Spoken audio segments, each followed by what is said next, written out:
All right, welcome to another episode of Tuesdays with Jakey for Tuesday, December 22nd, 2021. Second to last podcast episode of the year and our 1 year anniversary of Tuesdays with Jakey. And how fitting that I really didn't want to do this one today. And I'm surprised I'm actually doing it because I'm just going to come out and say it. I am not doing well. For the past week, 2 weeks really, my brain has just been in a fog. I've been really struggling to write, and I just feel like I have this cosmic energy sitting on my brain, and I'm not sure how to clear it. And all my usual tricks, meditation, exercise, going out for walks, they're not doing it. And I just been stressed out. I think a lot of it is stressing about writing of this book, and I was in a great sort of pattern and getting a lot of writing done, and I kind of got up to the point where I moved to New York, and I just been struggling. I've been staring at the computer screen and trying to write and writing and throwing things away and trying again, and I'm having a hard time not trying to write.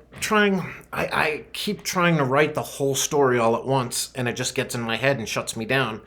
And it's got me freaked out on a lot of different levels. It's not full-on depression. That I could handle. It's more of like a creeping, nagging, persistent malaise. And I've just been having a hard time finding joy and fun in things, which I guess is depression. And I don't know how to get out of it right now. And to compound matters, I'm supposed to go to Los Angeles on Friday for Christmas and New Year's to see a bunch of friends, and that's stressing me the fuck out too.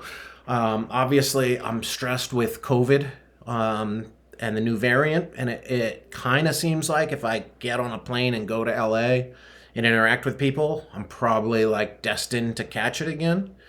And I'm vaxxed, fully vaxxed and boosted, but if you're new to this podcast, I had COVID. I got it March 13th, 2020. I was an early adopter in New York City, and it really did a number on me, and I feel like I'm just out of the woods with the long COVID. I got COVID in March 2020, got pneumonia and a bad chest infection. October 2020, another chest infection in March of 2021, and a little smaller chest infection this fall when I was back in New York. And I'm stressed about getting COVID, and I'm just stressed about traveling in general. And part of me loves being up here in the isolation and being alone, and then part of me is like, well, obviously you're having a rough time of it, so maybe you do need to go see some friends again. I haven't really seen anyone I know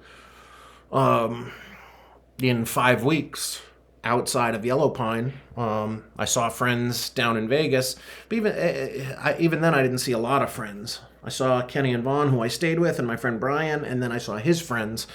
I saw my friend Chris and my friend Todd, so that was nice, but the last time I was in New York, I felt so stressed out about trying to see everybody, and part of me is like, you really need a trip to California and sunshine and see all your friends, and the other part of me is like, I don't even want to try to drive out of here. And to compound that, there's supposed to be a big storm coming tomorrow and Thursday, and I ordered tire chains for my car last Monday. So now it's 8 days later. They're on their way. They're not arriving until Friday, so by the time they get to Yellow Pine, it won't be the following Monday or Wednesday.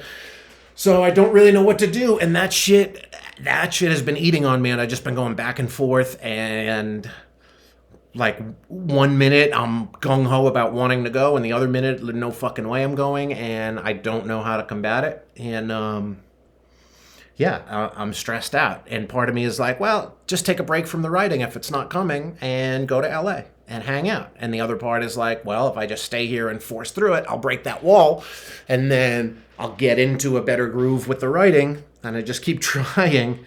So I don't really know what to do, and I don't know what I'm gonna do. And I won't know probably today, tomorrow. I don't know. I might have to leave tomorrow if I can beat the storm out of here.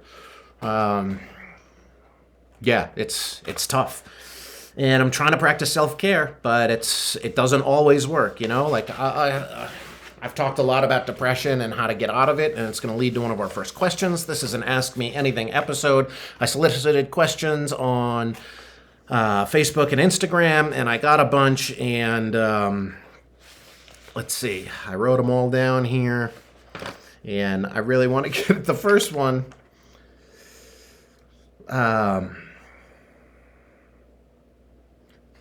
From Sola Josh on Instagram.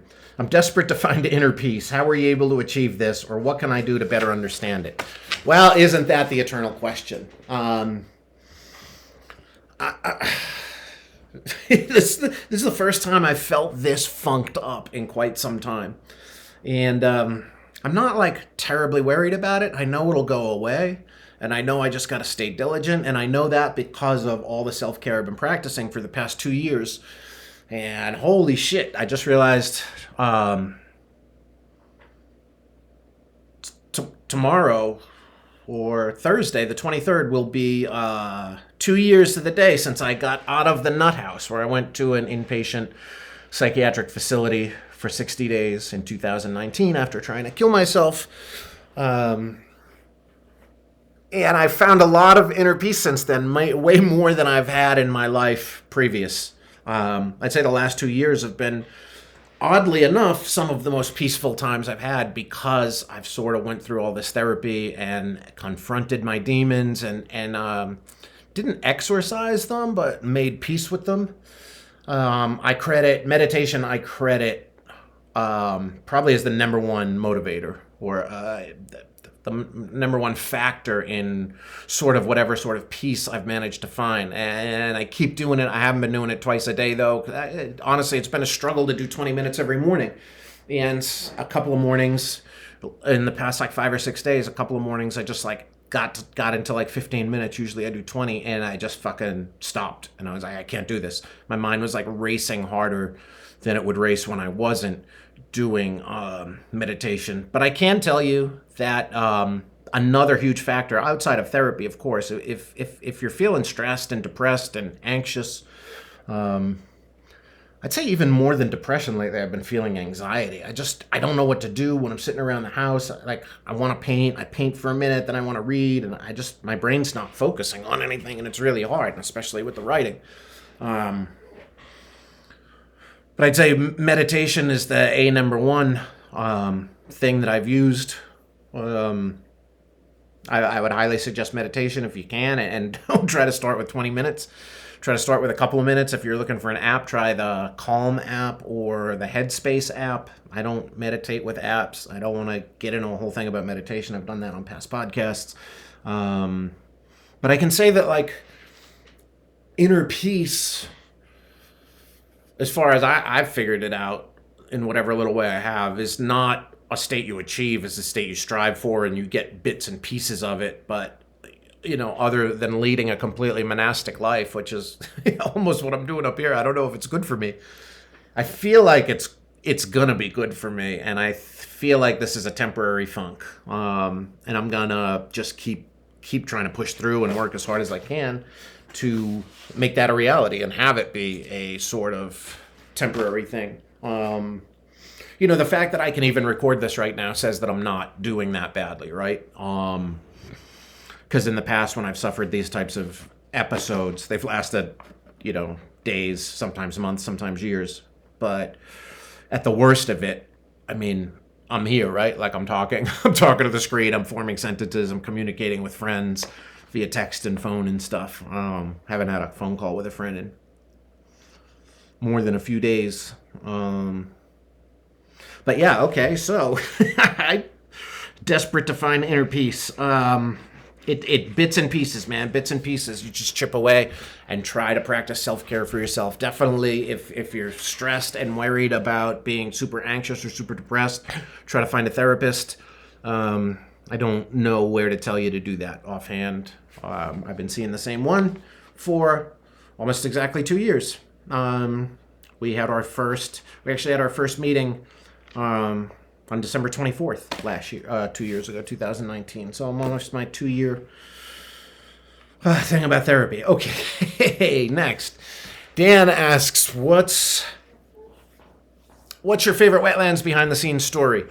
I'm going to do a whole episode in February, which will be that'll be the 32nd anniversary of Wetlands opening in February. So I'm going to do a whole episode then. But a couple of interesting behind the scenes moments. One is how I got my job. And I was looking for a job when I got to New York. And that's another one of the questions in here is how'd you get your job at Wetlands?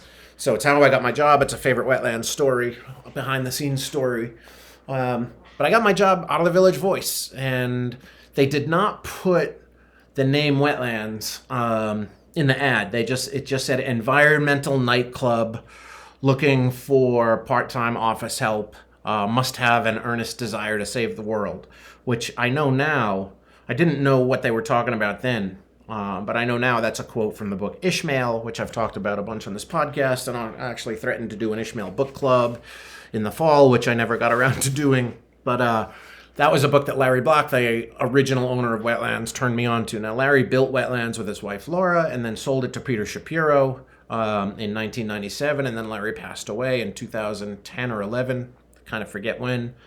But I couldn't have known it at the time, but walking into Wetlands that day is where I met my sort of father figure and mentor wrapped into one, which is Larry Block. And the ad just said environmental nightclub, and I knew enough about Wetlands. I knew they hosted environmental events and social justice and direct action events for environmental causes.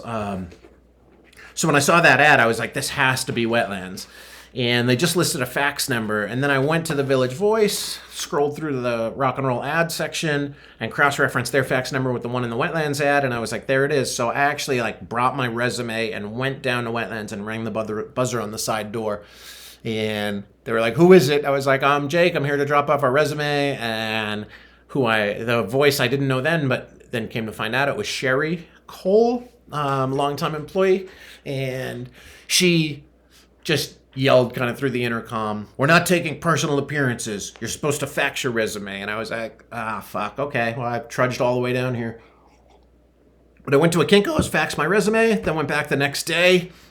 I got a call back later that day, and I went in the next day for an interview, and I remember walking into the club, and I walked in that side door by where the VW bus was, and I looked around, and I was so confused, because I was like, this place is too small. This can't be the famous Wetlands. You know, it was such a small club, or it felt so small. And then I went downstairs because they said, come downstairs. So I went downstairs thinking that would be where the big main hall was. I guess it was a subterranean club. And I got downstairs and there was just a much smaller room that we came to call the lounge, which is technically called the inner sanctum. And I went through there and then I walked down the back hallway and I went into the office and I had my interview, and it was Larry, Jenny Rubin, Otis Reed, who was the general manager at the time, and Chris Zahn, who was the booker, or talent buyer, as it's called in the music biz circles. And I did the interview with the four of them in this tiny, cramped office. That office must have been 8 by 12 or something. And I ended up working down in that office for the next 7 years. So that's how I got my job. I'll explain more of how my job progressed and all that kind of stuff in that episode in February where I do my favorite Wetlands memories. Tina, will you marry me? I don't know that I'm the marrying type, Tina, but I do look forward to meeting you in person one of these days. And I enjoy our interactions on Instagram. Someone else wrote, do you date? And if so, what qualities do you look for in a partner? Do I date? Well, not really. It's been a while. I did kind of get involved with someone in McCall last year. And then I got involved with someone down in Boise over the summer and into the early fall, I guess. And I tried. These things haven't worked out. I guess I won't be dating for a while because there's no one really to date up here in Yellow Pine. I look forward to dating again, falling in love again, I hope. But what qualities do I look for in a partner? Connection. I mean, that's it, really. Physical attraction, obviously, is going to be important, but mostly it's just connection. And you don't know what that's going to be until you have it. And you can't really, I've found I can't really make a list of attributes that I look for. just connection, like wanting someone who gets you and you get them, and it's easy to be around, and you're never forced for conversation, and just it's just a feeling really more than a set of attributes. What bands are still on your bucket list to see and to book? Weird question, weird answer. Really, it's a great question, but the answer is none. As far as I can tell, I was thinking last summer. I was kind of thinking like, who do I want to see? What bands do I want to see? And I was like, I want to see Metallica and the Flaming Lips. I've seen them both tons of times, and Flaming Lips are coming up in Boise in April. Metallica is playing Vegas in February. Maybe I'll go to that. But what bands do I want to book? I don't know. None. Like, booking shows doesn't really get me excited anymore. So that's the answer there. I mean, I've booked Ween. I've booked David Allen Coe. I booked the Bouncing Souls, who when I started Rocksoft were the band I most wanted to book. When I started Rocksoft, I was like, I hope Rocksoft will get booked enough to book shows with Ween and the Bouncing Souls. And then I booked shows with them, lots of shows with the Bouncing Souls, two with Ween proper, and a bunch with Ween side projects, and the Dean Ween group, and tons of stuff with their drummer and bass player. But as of like, who do I really want to book? I don't know. There's some bands I'd like to have play the boat. Turnstile would be one of them. But like, to be honest, like, I just want to book shows that make money. I don't really care who they're with anymore. Did you get my postcard? Yes, Lucky, I did. Thank you very much. What do you see as your biggest career success and failure? I guess my biggest career successes, I would say, obviously the Rocksoft Concert Cruise series, because that's something I started myself, and nobody believed in it when I started it, and everybody told me I was crazy. Almost everybody in the music business told me I was crazy. A lot of bands told me I was crazy. A few took a chance with me. The first year we did it was 2002, and the bands that I booked were Rana, Matt Whitty's New Blood Revival, Brothers Past, The Slackers, and there were two others. I can't remember who they were offhand, but we did 6 shows that first summer. And the fact that it's still going and still sort of like a thing in New York City, one of the most competitive concert markets in the world, the fact that I kept it going for 20 years, that I would say is a career highlight. Biggest career failure, I would say, is not building anything that I could sell. The Rocksoft name isn't really worth anything. Maybe I could sell the name in my mailing list or something, but I never built an actual venue of my own that I could sell, and nothing that's like tangible, right? Rocksoft is just an idea. And sure, I have an exclusive contract with the boat company to be the person and the company that does shows on those boats, but I wish I had something I could sell, because I would have sold it. I probably would have sold it a few years ago when I was really mired in depression, and I probably would have just blown the money. So what would it really matter anyway? Because I blew all my money when I went crazy. So I would have sold it. I would have blown the money. So no regrets, right? So, but yeah, I guess my biggest career failure is that, though I don't really look at it as a failure. What other career failures? I've had shows that didn't make money, but I wouldn't call those failures. I tried. I learned from most of them. So that's that. Let's see. Confines. How did you get your job at Wetlands? I went over that. Pineapples on Pizza by Sydney the Kidney, our DJ for punk and hardcore shows. You know what? Yes and no. You put whatever you want on pizza. Real pizza to me is always going to be cheese pizza and pepperoni pizza. And honestly, past that, it's kind of not even pizza anymore. It's like bread with sauce and cheese and toppings. Maybe a little prosciutto if you're over in Italy. But yeah, if you want pineapples on your pizza, go for it, man. Who cares? You do you. You know what I mean? Swank, one of your favorite shows at Wetlands. My favorite show at Wetlands, probably, nobody's going to believe this, but it was a Japanese reggae band called Audioactive that was being mixed by Adrian Sherwood, a famous dub producer from England. And Adrian Sherwood came in with a bunch of effects racks and mixed this Japanese reggae band and dubbed it all out. And dub reggae is kind of when you take reggae music and dubbing it out is adding tons of like echo and reverb and different effects to the music. And Adrian Sherwood, I mean, there might have been 50, 60 people in the audience. I might be being generous. But that show, I'd never heard the PA sound so massive, the club sound so good and pristine, the band performed incredibly well, and Adrian Sherwood just back there mixing was doing a fucking spectacular job. Like it blew my mind to this day. Wasn't on any drugs or anything. Yeah, that's the one that stands out as my favorite Wetlands show. Another favorite was when Propagandhi and Avail played together and did 2 nights. Jesus, this must have been like 1999, and the singer of Propagandhi was so sick with the flu after the first show that I thought he was literally going to die, and I was trying to get him to get in an ambulance and go to the hospital, and he refused, and we had booked 2 shows in the same night because the first one sold out so quickly, so he had to do a whole nother show, and he was like white as a ghost and was like throwing up between shows, and he insisted he go on and do the show and delivered a fucking phenomenal show, and Avail always delivers phenomenal shows, and as soon as the show was over, we did get him to go to the hospital, and they gave him IVs and fluids, and he was able to like continue on with the tour and play the next night. Still don't know how to do it. Our days go by. They asked, what is my proudest moment? I would say getting Rodney Speed a passport and taking him to London. Rodney Speed was my best friend for a long time. I met him at Wetlands. He was probably autistic, though never diagnosed. Rodney's going to get his own episode next month as well, where I'm going to talk all about him. But Rodney was convinced he had Scottish heritage and was way big on the UK and loved UK bands and rock and roll. And when we met, he didn't even have a driver's license or any sort of photo ID. And me and Jessica Cross, who worked for me for a while at Rocksoft, together we did a lot of research. She went to the DMV a bunch. I went to the DMV a bunch.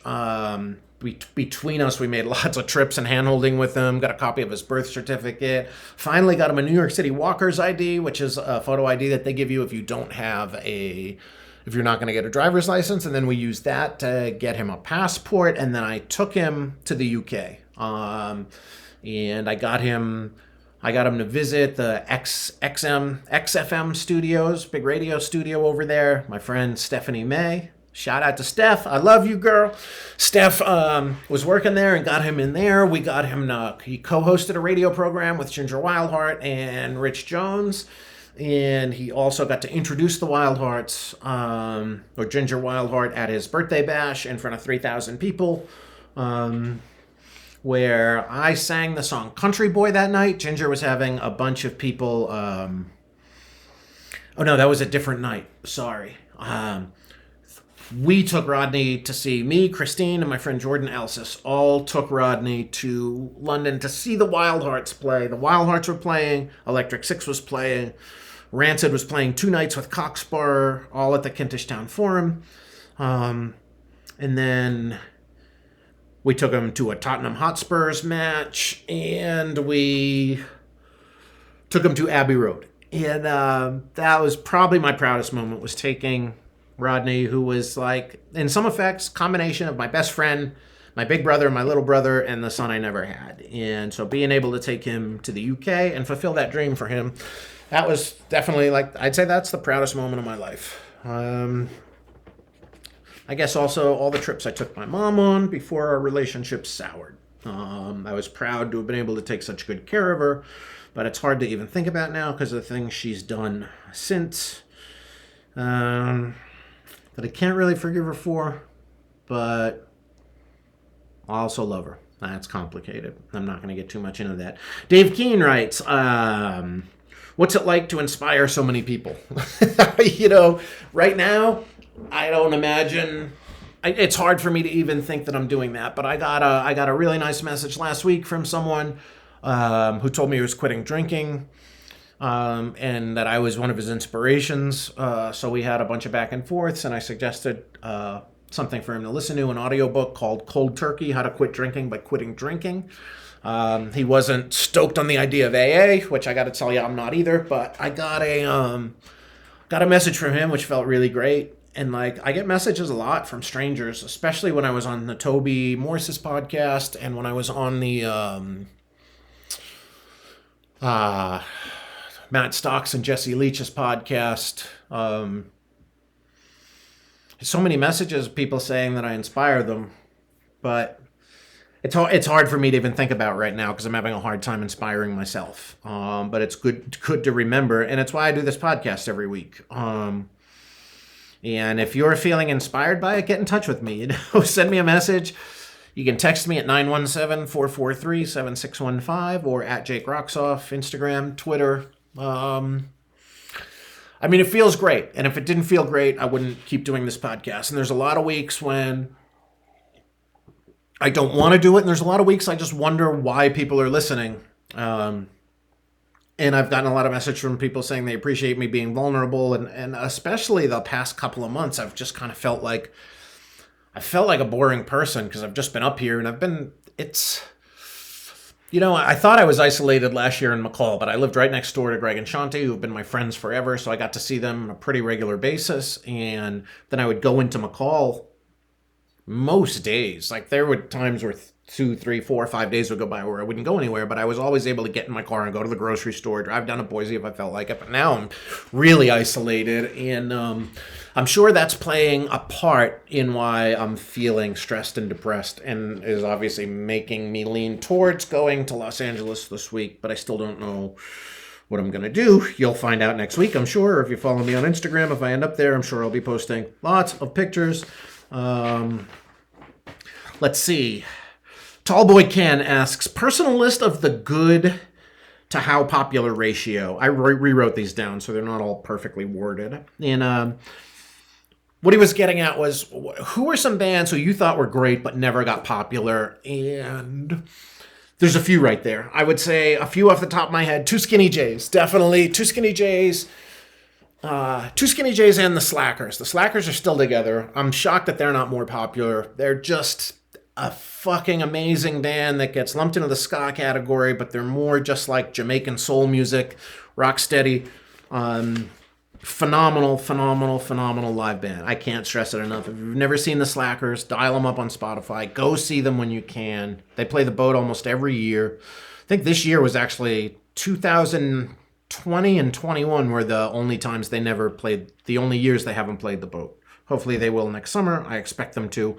Two Skinny Jays, holy fuck. What a fucking live band. They had a lot of great songs too that you can listen to. You can listen to the albums. You can find them on streaming. But a live show, Two Skinny Jays were like somewhere the bastard child of Cheap Trick and the Beastie Boys. And they were just so much fun. Not only I loved them to death, then I was able to start booking shows with them at Wetlands, and then also through Roxoff, and a few of the guys in the band ended up doing some off and on work for Roxoff. I got them jobs teaching at the School of Rock, which I could do a whole episode about that. But I opened the New York branch of the School of Rock in 2005, and I hired Eddie as one of the teachers, and I think Lance did some teaching too.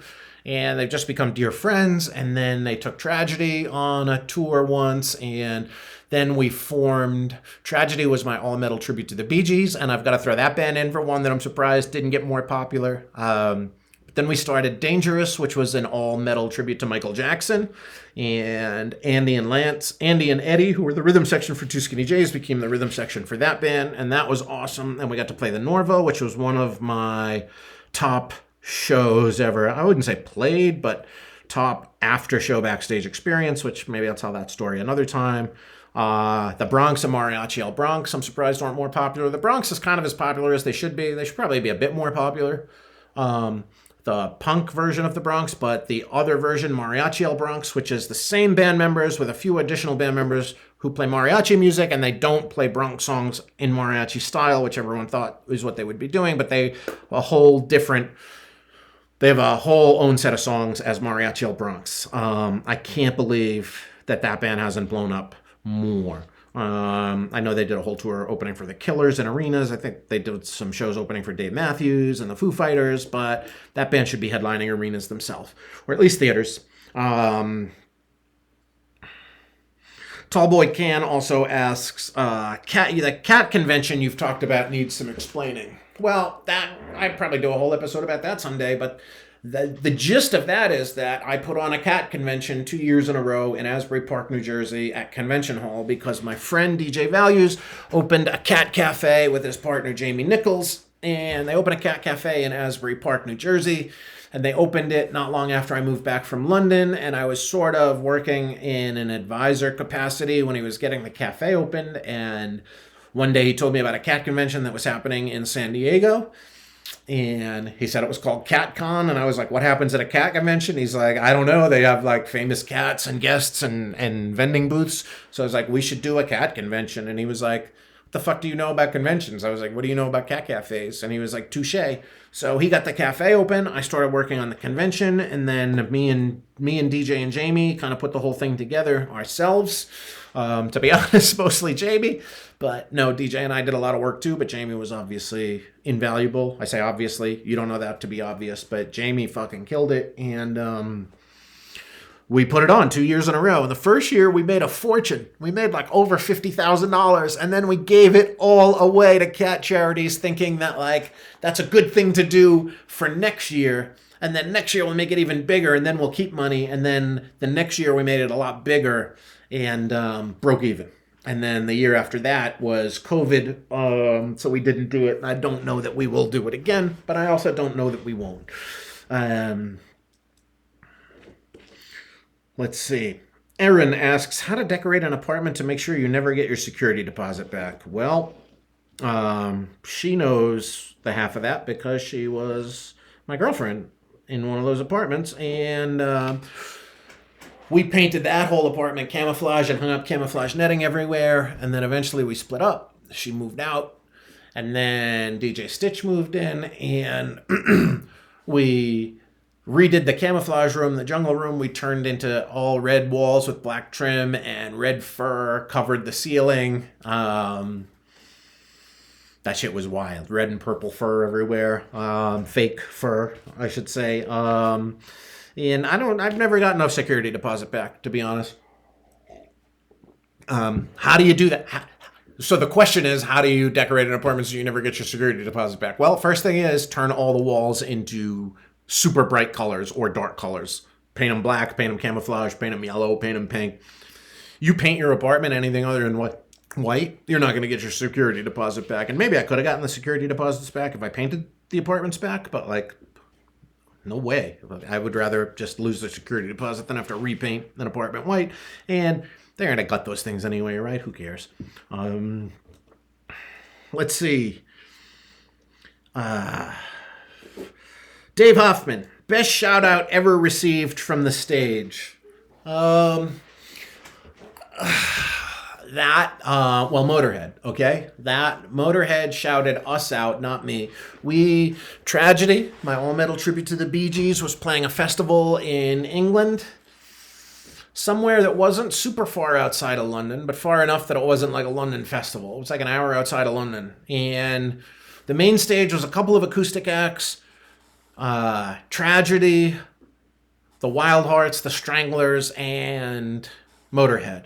And when we were doing our sound check, it must have been like 10 a.m. or something. Motorhead had showed up early to sound check, and then since we were the first full band on, before us was some acoustic and solo acts. So Motorhead sound checked, then we sound checked. And when we were sound checking, Motorhead was like just getting all their gear dialed up and tuning the guitars and whatever. And during sound check, I looked over, and all the Motorhead techs were like nodding their heads and bopping along. And then afterwards, they told us, they were like, we've been listening to your CD every day on the tour bus, and we're so psyched to see you play. And we were like, wow, okay. And then during Motorhead's set, Lemmy shouted Tragedy out. I was in the crowd with Chris Anderson, our bass player, and remember, between songs, we're just looking at the stage, watching the show. And between songs, Lemmy was like to thank all the bands who were also played here tonight on this stage, but most importantly, Tragedy. We've been looking forward to seeing them, and what a fucking great band they were. And that blew me away.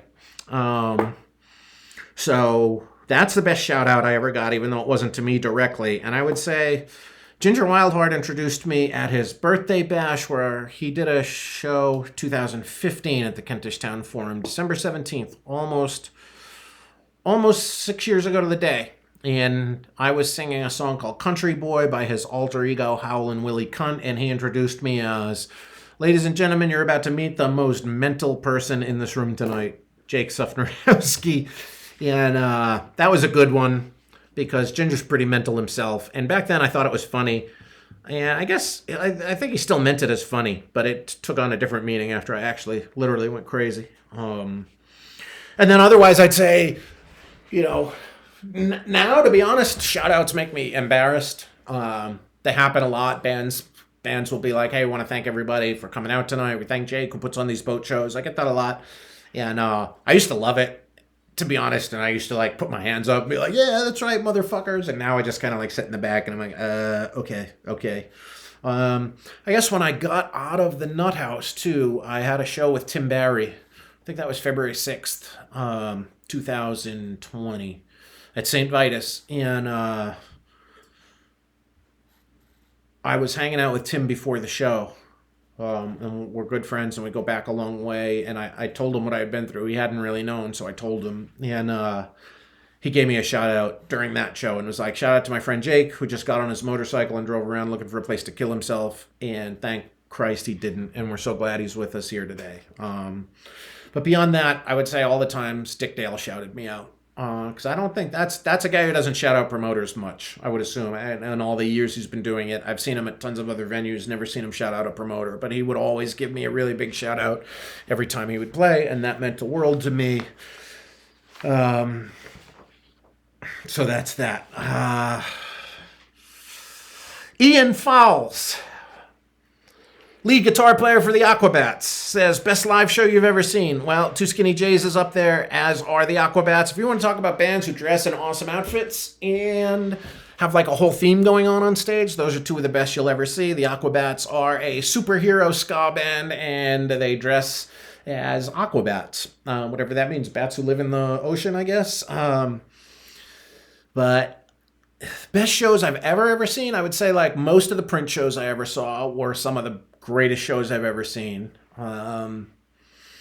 Rammstein, greatest spectacles I've ever seen, but greatest single concert I've ever seen, I mean, Prince, really, lots of them.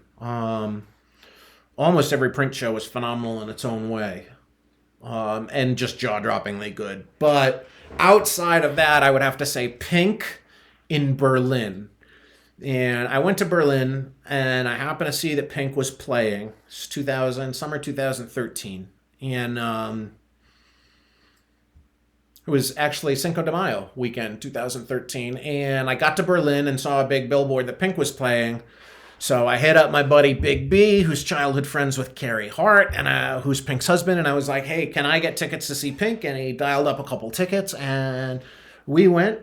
It was me and one of my ex-girlfriends named Amy, and we went to that show with nothing really, no expectations. Just hey, we're in Berlin, Pink's playing, we can get free tickets. We'll go to the big Mercedes-Benz Arena or whatever it was called. And the Pink show was fucking incredible because it was a whole spectacle, but it was also just a rock and roll band. If I remember right, she had guitar, bass, drums, keyboard, a couple backup singers, and that's it. And there didn't appear to be songs sounds being sampled. It wasn't one of those band in a box things where it was just a band on stage kind of playing, but it was mostly triggered samples. It was a real rock show, and she was doing flips and flying in the air and doing trapeze acts all while she was singing, and you could tell she was really singing because you could hear her taking breaths between lines, and her voice was not the greatest, obviously, because she was doing all those stunts, I guess you'd call them. And at one point, she got hooked into a harness and was zooming around the arena, flying around in midair everywhere.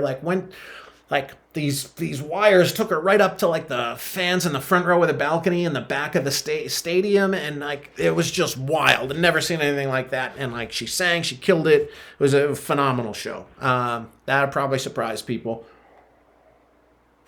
There's probably 50 others that I'm not thinking of, but that's the stuff that comes to mind. I didn't really give most of these questions a lot of thought before I answered them. I just kind of wanted it to be off the top of my head. Tazimoto, aka Tommy C, writes, "Who turned you down for booking and managing? Was it the cringe?" I don't know. I don't recall being turned down by someone I wanted to book and manage. Maybe. Um, but I don't know. And I honestly, I don't even remember the band The Cringe. He also asks about my Gibson endorsement. Did you get anything from them, and did they contact you first? So what Tazi's talking about here is that when tragedy started, we had two guitar players, Pete and Phil. And then at a certain point, we'd been together like a year. And I was just kind of like the front man, singer slash cowbell slash... Like, I was playing cowbell and tambourine and maracas and just being a general goofball on stage. And then about a year into the band, I was like, how awesome would it be if we had, like, flying V guitars? They just look so awesome. And I had a couple of friends at the time, one who worked for Gibson and one who worked for Swarovski Crystals. So I called my friend at Gibson and I was like, hey, you guys want to sponsor us? And I wanted amps, too. I wanted Gibson amps. And I offered to, like, redo the faceplate so they said Gibson with two B's, like the brothers Gibb, who are the Bee Gees. And I didn't get that, but she was like, yeah, we can get you flying V's. How many do you need? And I was like, 3. And she was like, okay. And like a week later, 3 flying V's showed up at my house. So I brought them to rehearsal. And when I got them to rehearsal, everyone was like, why do you have 3? And I was like, well, they asked how many I needed. And I said 3 because I wanted one. And they're like, yeah, but you don't play guitar in this band. And I was like, I do now. And for the rest of the time in tragedy, I am not a good guitar player. I am, in fact, a pretty lousy guitar player. I mean, I'm a pretty lousy guitar player. So what I did in tragedy was I would just take the guitar to the show. Oh, so I had another friend who worked for Swarovski Crystal, and I got her to give us a ton of these small little crystals that basically look like diamonds, and we hand glued them. I did my guitar and Phil's guitar, and Pete did his guitar himself, and I hand glued every little crystal. It was like something like 1,500 crystals to cover the guitar, just the body part of the guitar and just the top too. And we decked them out in Swarovski Crystal, and for the whole rest of tragedy, I would just bring my guitar to the shows, and we wouldn't have an amp, and I wouldn't even be plugged in. And for a few songs every night, I would just pick up the guitar and pretend to play it and just run around the stage acting like a fucking maniac, and throwing the guitar in the air and just basically playing air guitar with the guitar in my hands. And then I had an intern who was going to NYU for graphic design, maybe the New School, whatever. She was at some college, Courtney Astrid Mendenhall. And one of her assignments was to make a magazine ad. So she took a picture of me at one of our shows at BB King's. And like, I looked pretty good holding the guitar. I was in incredible shape at the time, so my body looked really good. I was super tight spandex. And she made the ad, and it just had the Gibson logo. It was a picture of me like holding the guitar up and like all sweaty. And it said, she put the Gibson logo, and it said the original stimulus package. And it looked like a magazine ad, and I sent it to my friend at Gibson, and she ended up like putting it on their social media pages and then put it on the homepage of the Gibson website, where it stayed up for a few months. And it looked like I was in a Gibson ad, and I kind of was. They never put it in a magazine, but it was on their website for long enough. And I thought that was pretty funny, and a lot of my friends were not thrilled because they're like, you're not even fucking playing that thing. And in fact, if you look at the image, if you zoom in, you see there's not even a cable plugged into my guitar. So I thought that was pretty funny, and a lot of my friends were like, I've been playing guitar. I remember Scott Metzger especially. It was like, I'm fucking studying guitar my whole fucking life. You can barely even play. You're not even plugged in, and you made it into a Gibson ad. And that was pretty cool. That's that's a great story. Sometimes people would come up to me after shows, drunk dudes, and would be like, I don't know how you managed to stay in tune the way you throw that guitar around. And I just kind of look at them and nod. And I never would like come flat out and be like, well, you know it's not plugged in, right? And like if you looked at the stage, we only ever had 2 amps. So I never intended to try to pull the wool over people's eyes. But it just became a thing where people were like, oh my God, you're fucking great. I can't believe you can play like that while moving around and jumping around like that. And I always just kind of snicker to myself. I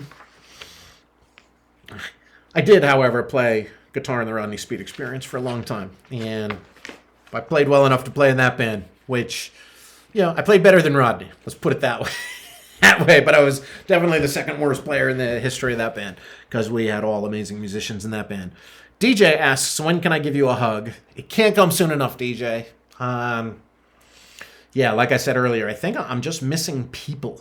I think. But also, I have these tendencies to get caught up in my own head and let downward spirals keep going downward, even though I've been trying to exercise and stuff. It's just it's tough, man. It's tough when you're predisposed to this type of bullshit. When you suffer from depression and anxiety, that shit can sneak up on you and you not even see it coming. So I'm at least I feel good right now in that I kind of I know I'm in a funk. And knowing is half the battle and the first step towards trying to get better, right?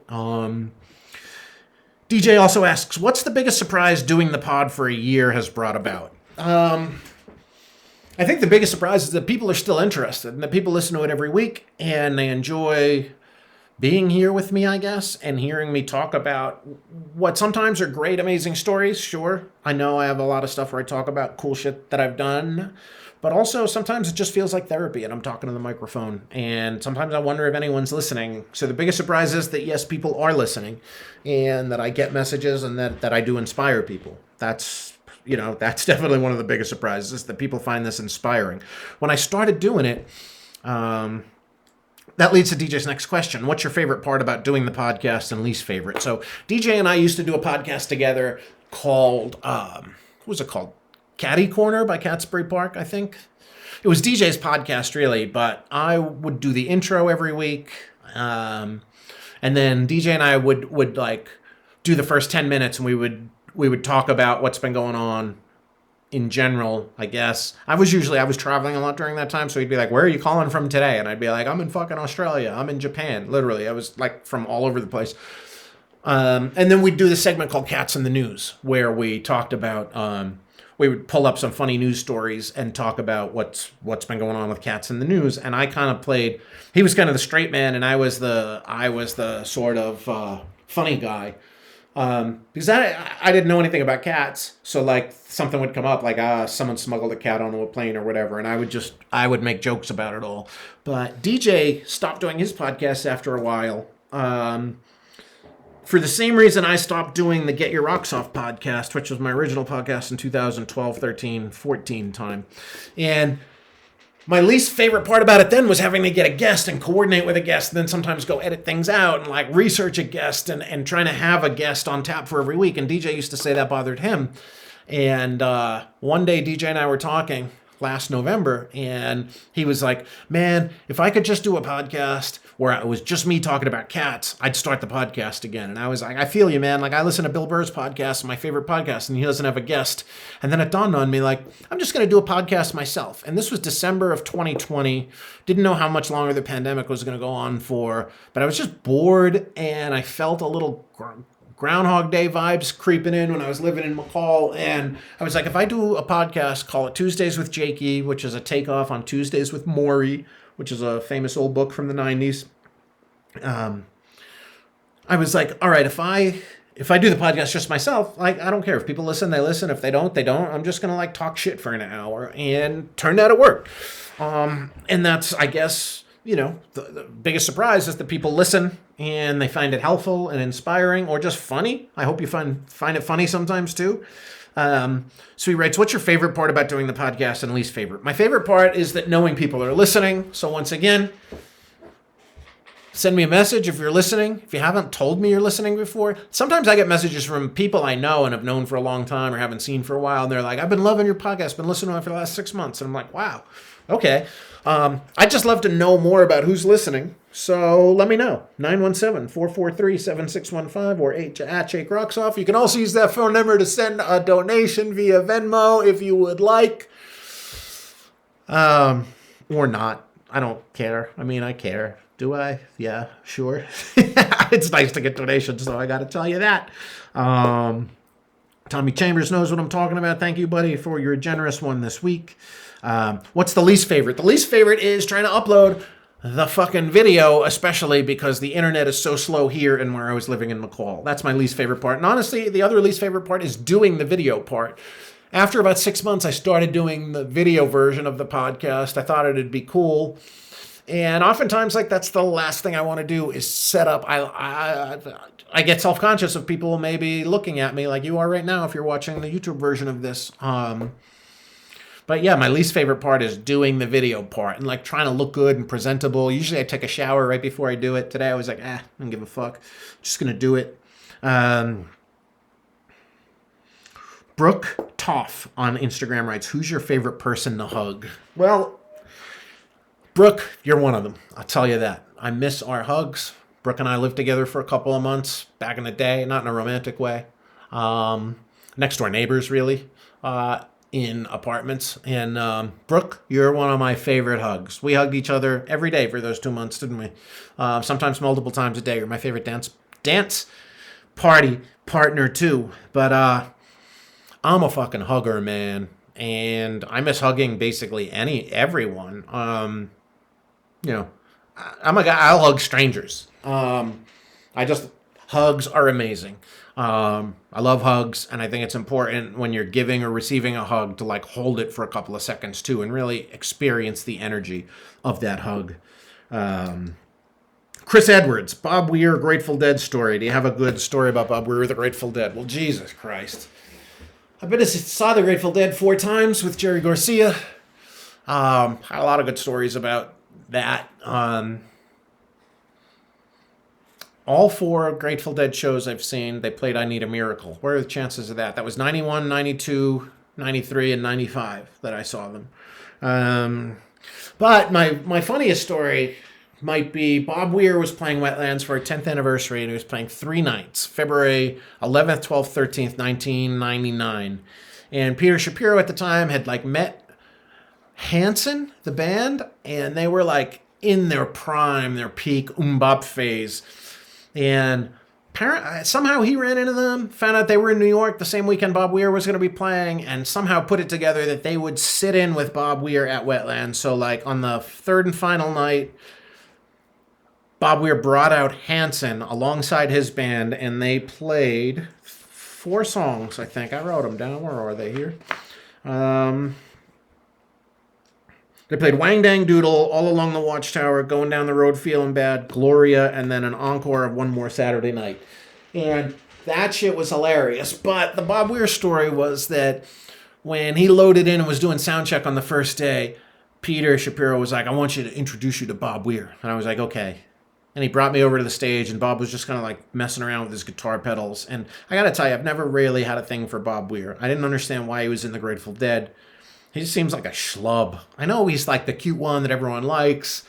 But he like sang my less favorite songs, though like his originals were some of my least favorite Dead songs. His covers I loved. But like to me, the Dead was always about Jerry Garcia. And like Bob Weir just kind of got in the way. And after Jerry died, he seemed to just be more in the way and just like an oafish dude. I've never understood the appeal of Bob Weir. But anyway, Shapiro brings me over to the stage and is like, Bob, I want you to meet Jake. Jake's the talent buyer here, the booker for the club, does an amazing job for us. Just wanted you guys to say hello. And Bob Weir just looks at me with this blank look on his face and goes, yeah, I'm going to need like 2 Cliff Bars and a bottle of water and this and that. And I was just like, okay, dude, cool. Like, not even nice to meet you. No pretense. Just like, I'm here to serve you. Kind of a dick move. Definitely didn't raise Bob Weir standing in my eyes. And still to this day, don't enjoy him. Though I gotta say that I really enjoyed Dead and Company. But I think that was more for John Mayer and, dare I say it, Oteil Burbridge, who I was never a fan of in the Allman Brothers. But for some reason, in Dead and Company, I thought he fit totally perfect. Kolax writes, would you rather have Celine Dion or Nickelback sing at your funeral? And I think the answer to that is I would rather, I think if I had to choose, I think I would like to have Nickelback playing Celine Dion songs. But really, I think Celine Dion should be playing if it was going to be at my funeral, Celine Dion should be the music that's playing, like, as people filter in. And maybe Because You Loved Me would play right after my obituary was read. And then I think when we all go to the bar down the street afterwards, or where you all go, because it'll be my funeral, like the after party should be Nickelback playing. And if Celine could come sing at my funeral, like in person, that'd be fucking rad. Honestly, though, I am hoping to have a living funeral, which I know they did a whole bit about on Curb Your Enthusiasm recently. But that's something I thought about. I thought about while I was trying to kill myself, and I've thought about afterwards. Like, if I ever know I'm gonna go, I would definitely have a living funeral. And in fact, the first time I ever thought about it was at Dave Nolan's funeral, where I spoke at the St. Mark's Church, and it's the church on 9th Street and 2nd Avenue. I don't know if it's called the St. Mark's Church. I think it is. It's not on St. Mark's Place, but I remember after that funeral, I was like, man, it would have been nice if Dave could have seen all this, but he died suddenly, so he didn't have that chance. So I've always been like, thought to myself, like, if I end up with a terminal disease like cancer or something, I know I'm going to go, before I get too sick, I want to have like a living funeral and a party and say bye to everybody that way. It seems morbid to say, but is it? I don't know. But if Celine's going to sing at my funeral, I'd want to see it, right? I don't want to fake it like Tom Sawyer and Huck Finn did, but I'd want to be there for it. I hope that makes sense. I think that's all the questions. Let's see. Oh, the time I was on Judge Judy. Dave Romano asks, tell him about the time you're on Judge Judy. Well, I wasn't on Judge Judy. I was on Judge Maria Lopez, and that happened with 2007 or 8, I guess. Whenever the 40-Year-Old Virgin came out, I think it was that one, or Knocked Up. And one of the characters in the movie have a bet: if you don't shave your beard for an entire month or an entire year or whatever, I think it was a year. If you don't shave your beard for an entire year, the other character said that he would pay that character's rent. So I came into the office one morning and we were talking in the Rocksoft office about like what we had all been up to over the weekend or whatever. And I mentioned that I had seen that movie, and I mentioned the bet, and Bucky, aka Noah, holy fuck, what's his last name? I don't know, he worked at the Brooklyn Bowl for a long time after he stopped working at Rocksoft. I can't think of his last name because I always called him Bucky. But anyway, Bucky was like, I'd take that bet, and he had a long beard at the time, and I was like, all right, man, you're on. How much is your rent? He was like $400 a month, and I was like, cool. I was like, let's shake, and we wrote up a contract, and then after a couple of months, I had to let him go, and I fired him. And he went to a bar that day, and he started complaining about how he got fired and fuck his boss and all that. And then someone overheard him at the bar being like, telling the story about the bet. And he's like, now I can't even win this bet. And like, we had gotten 2 or 3 months in, however long it was. And I was sure he was going to win, and I didn't care because I just thought it would be hilarious if he couldn't cut his beard for the whole year. We did put a clause in the actual contract that said you can trim your mustache for the purpose of eating and kissing ladies, which I wish I had said no to that too and just made his whole mouth get covered up. But the guy who heard him complaining about it had a roommate who was a producer on Judge Maria Lopez, and so Bucky didn't even want to talk to me, so he called Steph Schwartz, who worked for us at the time too, who's now the GM at Webster Hall, and told Steph, like, hey, I want to do this. I don't want to talk to Jake, though. I'm still mad at him. Can you ask him if he'd be willing to do this? And I was, and the producers contacted us and wanted to make sure that it was a real story and that it was true, and they told us that the only way they did these things and accepted the people to be on the show was there had to be a real court case. Bucky didn't have any money, so I called my attorney, Josh W. Skillman, Esquire, who's a Rocksoft attorney, and I was like, I need you to file a case in small claims court on Bucky's behalf against me. And then the idea was that if it's a real court case, they'll take you on the show, and then you have to agree to drop the case, and whatever the judge decides is final. But then the thing was that if they judged against me, then they would pay my losses. So I was like, yeah, fuck it, great, I'll do it. And I kind of hoped I would lose so Bucky could get a year's rent paid. And I remember I tried to ask for money and they wouldn't pay us. And I was like, well, I'm not going to be on the show if you won't pay us then. And you might remember this attitude from a couple of weeks ago in the episode about the unicorn and the dolphin and the Rude Tube TV show, wanting to send a film crew to my house to film me for their TV show. And they didn't want to pay me either. And I was like, well, I demanded it. But for the Judge Maria Lopez, they called my bluff and they were like, well, we just don't pay. And I was like, well, what about these people you fly in? Like, there's people on the show that get flown in, right? They don't all live in New York. And they're like, yeah, we pay for their flight and hotel. And I'm like, give me the cash equivalent to that. And they're like, we're going to send a car to your house to pick you up, like a black car service. Take it or leave it. And I took it, and I ended up winning. And I had that on my... I won because the judge said that, like, because he doesn't no longer work for me, I couldn't monitor him on a daily basis to prove that he didn't cut his beard. So she just kind of said, if you want to go for another year, Bucky, or make it a whole year and provide Jake evidence, then maybe he'll keep the bet going. But as she saw it, like, he lost. Like, he didn't have any claim. I had that episode on my YouTube for a long time, and it finally got taken down. It got taken down, like, I don't know, 6 or 7 years ago. So if any internet sleuths are out there, I've looked a bunch of times, haven't been able to find it. But if you can find it, the title of my episode was The Bet. And I think it was episode 67, season 3, episode 7. If anyone can find that episode, I would fucking love it. Because I'd love to put it back up on YouTube or Vimeo or whatever and just be able to see it again. It was hilarious. Because the judge said at one point, she's like, this is a stupid bet. How old are you? And I was like, I don't know, however old I was, 35 at the time or whatever. And I was like, I'm 35. How old are you, Judge? She was like, you do not ask the judge how old she is. I am timeless. And the bailiff, who was like this buff, like male stripper dude wearing a bailiff outfit, like they cut to him and he's like, whoa, boy, you don't talk to the judge like that. And I'll have to tell a longer version of that story. Probably save it for my book, maybe talk about it on the podcast. But some other interesting shit went down during the filming of that I'll get into at another time.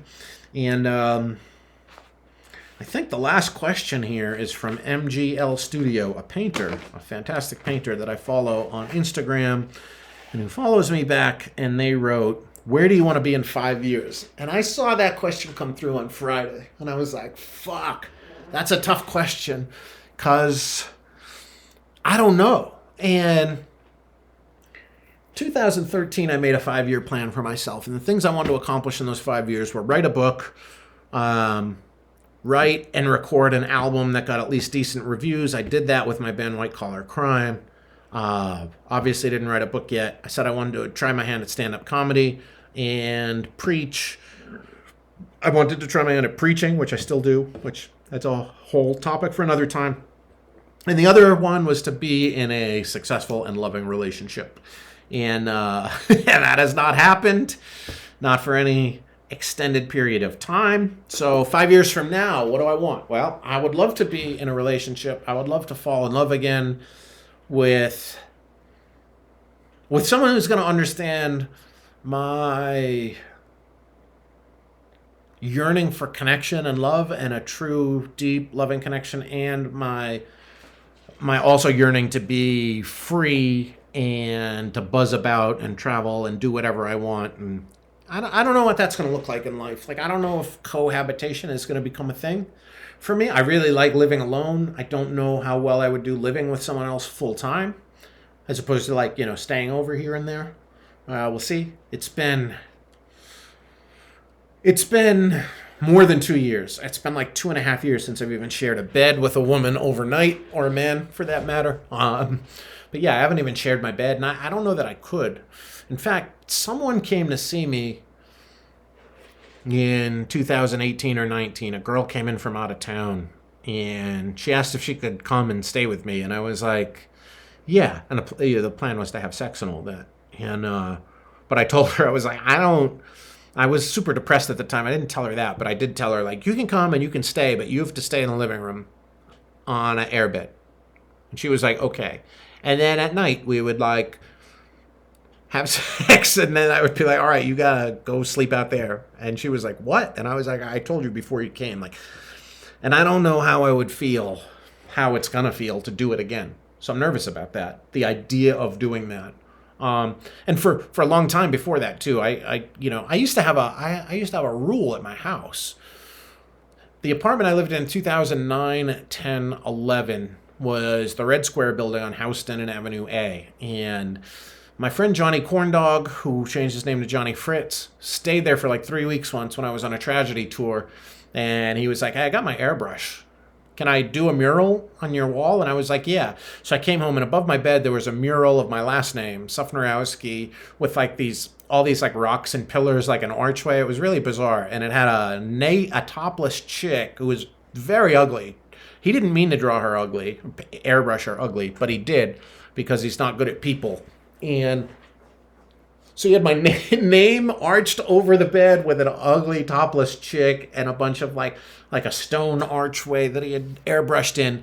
And then I told him, like, put above the door on the inside, no sleepovers. And he was like, why? And I'm like, because when I bring a girl home and she wants to spend the night, I can point up at the transom above the door and be like, it's a rule. It's not just you, but like, I don't allow women to sleep over.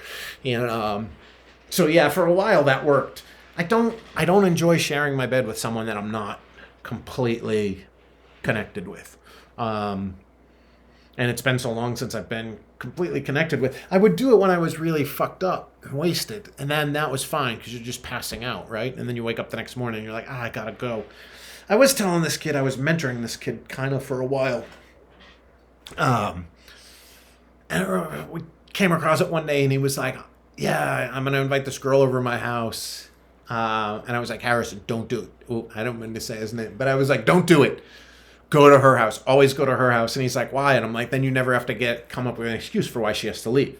And I did that for years too. Be like, let's go back to your place. I'd be like, no, let's go back to your place. Because then you leave whenever you feel like it. And it just became a hassle with certain girls too. Are like, oh, can't I just spend the night? I'm drunk. I don't want to get an Uber. And it's like, dude, I told you before you came home, like, this is a no sleepover situation. And then if it's just a hookup, it's like, why do you want to spend the night with that person? Gross, right? So where do I want to be in 5 years? So I want to be in a nice relationship, I hope, or have deeply fallen in love and experience another good relationship. Because I'm honestly not sure if I'm going to have, at this point in my life, am I going to meet someone who, like, that's it? Like, we're connected, we're going to be together.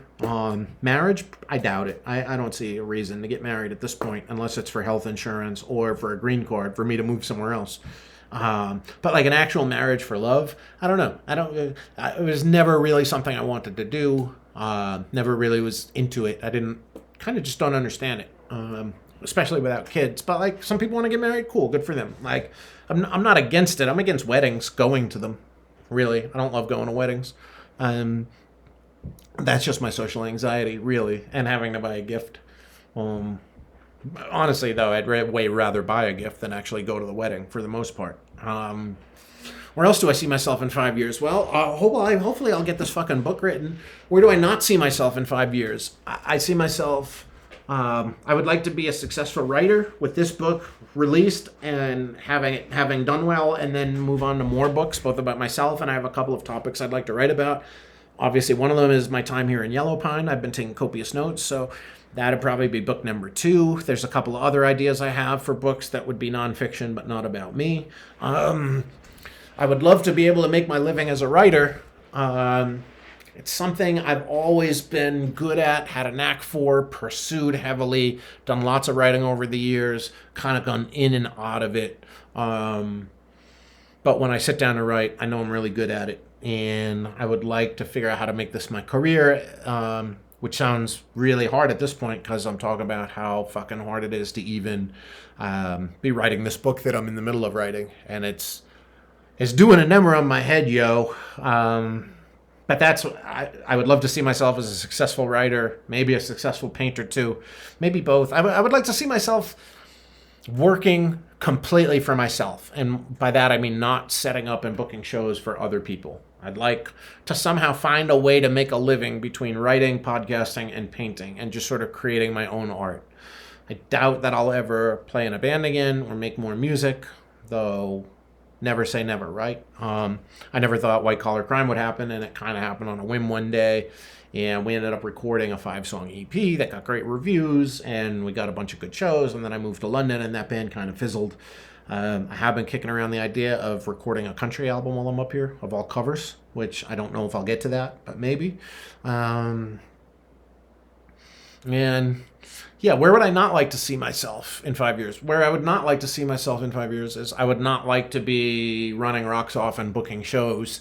The whole idea of it just fills me with anxiety and dread. And I guess I'd want to still book some shows, I guess, and keep the cruise thing going, kind of. But, like, to be honest, not really. It's something at this point that I'm going to keep doing as long as I can do it somewhat easily and it's good money. Certainly not trying to risk money of my own on big guarantees for artists that I haven't worked with in the past, unless it's a total slam dunk, of which those are fewer and more far between now, especially with COVID. And especially with these new variants coming, I don't like, what is the spring going to be like? I got to pay $8,000 to Electric Six and the Super Suckers for, I think it's August 17th, this coming August on the boat, right? And I agreed to that one in like September when I knew like COVID seemed to be finally dying down. But now that this new variant's popped up, so many people, Omicron or whatever it's called, more people are still like, I'm not getting vaccinated. Well, are more variants going to come? Is that going to fuck us next summer? I don't know. And I can't, I have very little money now, and I can't be risking what I have on a show that I don't know is going to go well. So the whole future of concert business and concert promotion is very daunting. And I don't get the thrill out of it that I used to. Like, I went on one cruise this year, the Pie Tasters, and I had a pretty good time on that, and I love the Pie Tasters, and it was great to put that show on. But, like, really, like, I made myself have a good time. And I'm proud of myself and proud of launching the cruises and all that, and that's all well and good. But, like, I don't know that I would care if I never did it again. Like, if I didn't need the money, I probably wouldn't do it ever again. Maybe I would for the slackers once a year or something like that. But I don't enjoy everything that goes into it. I don't even fully enjoy being on the boats anymore. I don't dislike it, but like, I don't feel a burning desire to like relaunch Rocks Off to the full-time thing it used to be. So where do I see myself in 5 years? I don't know, probably, maybe, I would assume living some different places between now and then. I think I don't know if I'm gonna stay in Yellow Pine long term. It's hard to say. I've just got to see how I get through this winter. And I also got to remind myself to be more grounded and in the now and just try to appreciate every day for itself and get myself out of my head with this whole book writing campaign, which I think is really, that's the crux of what I'm dealing with, of the stress I'm going through and other things too. But like, that's the thing that's really fucking killing me every day, is like sitting down and not being able to get it to come out. And I keep making myself notes every night for the next morning. And the one I wrote to myself last night for this morning was unfreeze yourself. Just write it like you're telling a story. You're so good at storytelling. But for some reason, I'm like I said, I'm in my head trying to write the whole book in one sitting. And that's not how I started doing it. I was on such a great roll, but it's really, I don't know, I'm fucked. It's not even, is it writer's block? I guess. But writer's block, I think, is when you can't come up with ideas. I just can't start writing when I sit down. And like, any writer will tell you, if you ask, or if they're the type that are willing to give advice, they'll say you just got to sit there and write, and eventually it'll come, and you got to treat it like a job. I've been doing that, but it's so stressful. And it shouldn't be. I should be able to just fucking sit down and do it. But I've attached all this weight to it, which is horrifying, because it's freaking me the fuck out so badly. So anyway, I would love to overcome that and just be writing a lot. And then I would love to be able to work for myself and figure out how to make a living, even a meager living. I don't need much money, but I'd like to maybe possibly find another Yellow Pine. And like, will I work here next summer? Maybe. If I make it through the spring, will I want to live here again for another summer? Probably. I really liked living here for the summer. I enjoyed all my interactions, but you never know what opportunities are going to present themselves. So it's hard to say where I see myself in 5 years, but probably with a lot more adventures under my belt, interspersed with a lot more sort of quiet time, rural living. But I wouldn't be surprised to find myself in another weird city. Like, I wouldn't mind spending some time living in New Orleans. But I could also see myself living like in the Central California coast in a rural town there, and be closer to like San Francisco and LA, where I have a lot of friends and could get that connectivity that I need. I'm not sure how I'm going to fare long term without having close friends that I can get to on a somewhat regular basis. And I don't have much of that here, other than a couple of friends in Boise and my friends in McCall. But there's not even like the diversification in Boise. It's just like, see the same people over and over down there, but like, if I don't figure out a better network here, I'm not sure that I can stay in Idaho full time. But who's to say that I won't find that? I don't know. Anyway, that's a really tough question. Try to answer that for yourself. Like, if you're here listening, where do you see yourself in 5 years? That's a motherfucker of a question, isn't it? And if your answer is doing the same shit I've been doing for the last 5 years, well, then you need to take the advice that I give almost every week at the end of this podcast, and that is to get outside your comfort zone, do something different, have an adventure, have an experience, see how it feels. Do you want your life to be Groundhog Day? I would say no. I oftentimes look back and I sort of try to remind myself of how would my 12-year-old self feel if they saw what I was doing right now. And lately, I haven't thought about that. But my 12-year-old self would be like, dude, you're fucking nuts. You're living in this fucking backcountry community in the middle of nowhere all by yourself with nothing surrounding you but wolves and mountain lions and Republicans. I did have a nice dinner Friday with a bunch of people from town. Like a dozen people all went out to dinner at the other bar. I call it the other bar all the time. It's called the Corner Bar, as opposed to the bar that I work at called the Yellow Pine Tavern. I had a really good time hanging with everyone. I think the more time I'm spending sort of with group hangs like that up here, the more I'm appreciating these people, but also the more it sort of cuts home that like they're not really my people. And that's not that they're bad people in any way. It's just that like they're not the people I'm going to really super connect with. And as you get older too, you realize it's harder to find someone you really connect with. So many of my best friends in life I've had since my early 20s when I moved to New York, which not coincidentally is the time where most people make their lifelong friends in college. And New York was kind of my college, moving to New York and like meeting people at that point in your life. That's when you develop bonds that are probably going to last a lifetime, which is why so many people have college reunions and have their old crew of college friends that they love hanging out with. But yeah, where do you see yourself in 5 years? If you're not happy with where you've been the last 5, well, then make a change and look at the man in the mirror, as Michael Jackson would say. And I can't believe I made it an hour and 17 minutes, and I feel like I'm in a better mood now. So thanks for listening to me. Thanks for caring. Thanks for being part of the crew who listens to this podcast. And if you're someone who sent me an inspiring message, well, thank you. And if you haven't, send me one, because I could use some pick-me-ups right now. Anyway, once again, my number, 917-443-7615. If you want to send me some mail, it's P.O. Box 113, Yellow Pine, Idaho, 83677. Thank you for listening. Keep your feet on the ground. Keep reaching for the stars. Get out of your comfort zone. God bless, and inshallah.